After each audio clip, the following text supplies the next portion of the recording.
Mr. K is the production manager of a world-renowned medical drape manufacturer. His company ordered a complete production line from us. This is the production line for making medical examination paper roll. The raw materials for this line need to go through another machine first. It's called a paper plastic composite embossing and rewinding machine.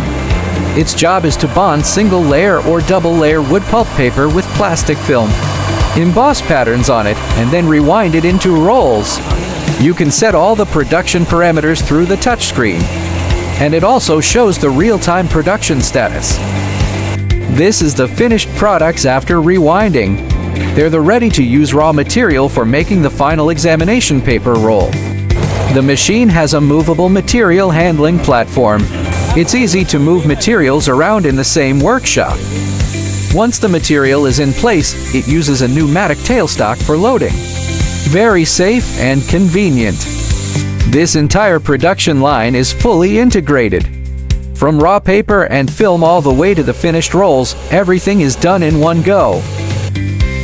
Follow for more factory informations.